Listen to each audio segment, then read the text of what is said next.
भाग्यश्री सोनवणे.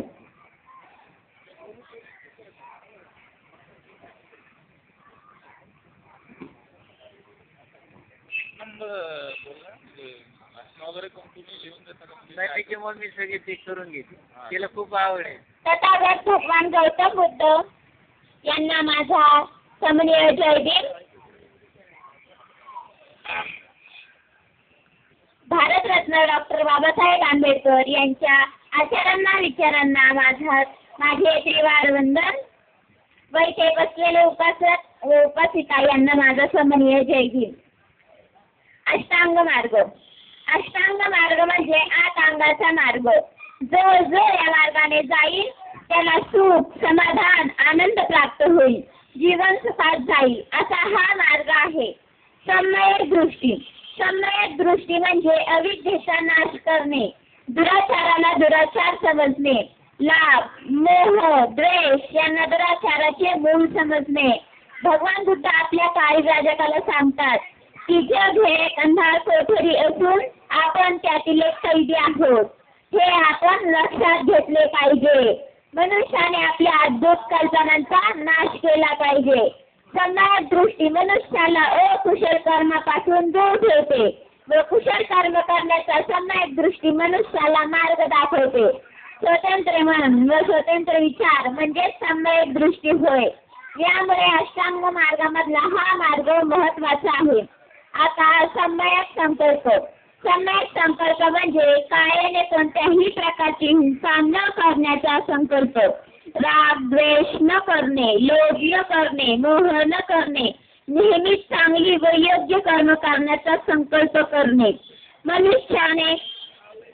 प्रत्येक मनुष्याच्या काही आकांक्षा व काही महत्वाकांक्षा असतात. त्या योग्य असाव्यात. त्यासाठी मन हे स्वच्छ असावे लागते. ज्याचे मन स्वच्छ त्याची वाचा शुद्ध. योग्य विचार म्हणजे सम्यक संकल्प होय. यामुळे अष्टांग मार्गामधला हा मार्ग महत्वाचा आहे. आता सम्यक वाचा. सम्यक वाचा म्हणजे निर्मळ वाचा. मनुष्याच्या ठायी निंदा, चहाडी, चुगली, शिवी, क्रोध, कठोर भाषा नसावी. नेहमी सत्य बोलावे व आपुलकीने बोलावे. व्यर्थ बडबड करू नये. नको तिथे नको ते बोलू नये. शब्द हे महान शस्त्र आहे. यामुळे अष्टांग मार्गामधला हा मार्ग महत्वाचा आहे. आता सम्यक कर्मात. सम्यक कर्मात प्राणी हिंसा न करणे, चोरी न करणे, व्यभिचार न करणे, दारू, गांजा, अफू, चरस इत्यादी नशा आणणाऱ्या पदार्थांचे सेवन न करणे. पंचशील हे धम्माचे प्राथमिक तत्व आहे. ही बौद्ध समूहाची दैनंदिन आचारसंहिता आहे. याचे काटेकोरपणाने पालन करणारा मनुष्य जीवनात नेहमी सुखी व समाधानी राहतो व दुसऱ्यांना त्रासदायक ठरत नाही. आपल्याकडून चांगले व वाईट कर्म करून घेणारे आपले स्वतःचे मन. त्यामुळे आपण मनावर आवर घातला पाहिजे. यामुळे अष्टांग मार्गामधला हा मार्ग महत्वाचा आहे. आता सम्यक आजीविका. सम्यक आजीविका म्हणजे काय करू नये ते या मार्गात सांगितले आहे.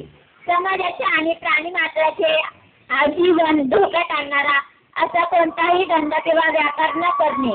आपण जो धंदा किंवा व्यापार करतो त्यामध्ये दारू, गांजा, विष, जनावरे, धारदार हत्यारे यांची विक्री न करणे. यासाठी योग्य धंदा व योग्य मेहनत करणे व यामुळे आपण आपले जीवन चालवणे. यामुळे अष्टांग मार्गामधला हा मार्ग महत्वाचा आहे. आता सम्यक व्यायाम. सम्यक व्यायाम म्हणजे चांगले प्रयत्न. चांगले प्रयत्न म्हणजे जे सद्गुण आपल्यात नाही ते मिळवण्याचा प्रयत्न करणे.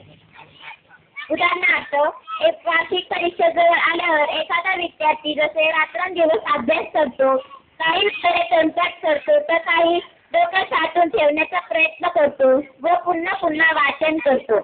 किंवा एखादा कुस्ती खेळणारा पहिलवान कुस्ती जिंकण्यासाठी वेगवेगळे डावपेच शिकतो व मेहनत व कसरत करतो.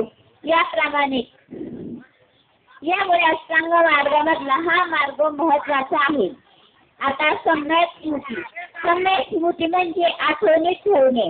मी काय करत आहे, मी काय केले पाहिजे याची आठवण आपल्याला असली पाहिजे. या आपण जे काम करतो ते काळजीपूर्वक केले पाहिजे. यामुळे अष्टांग मार्गामधला हा मार्ग महत्वाचा आहे. आता सम्यक समाधी. सम्यक समाधी म्हणजे मन केंद्रित करणे. एखादी गोष्ट आपण करण्यापूर्वी त्यापूर्वी आपण मन केंद्रित केले पाहिजे व मनाची एकाग्रता वाढवली पाहिजे. लेखन व वाचन किंवा इतर कोणतेही काम करण्यापूर्वी आपण मनाची एकाग्रता वाढवली पाहिजे. यामुळे अष्टांग मार्गामधला हा मार्ग महत्वाचा आहे. मला बोलण्याची संधी दिल्याबद्दल तुमचे धन्यवाद. जय भीम. धन्यवाद भाग्यश्री. अजून कुणाला जर व्याख्यान करायचं असेल तर त्यांनी मंचावर येऊन आपले नावं नोंदवावेत अशी मी त्यांना विनंती करतो.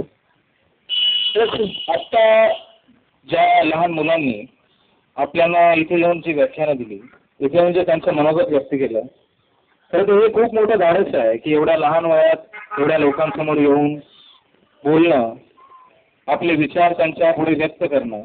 आजकाल आपण एवढे मोठे झालो तरी सुद्धा भीती वाटते प्रत्यक्ष लोकांना येऊन समोर येऊन बोलणं, त्यांना उपदेश करणं.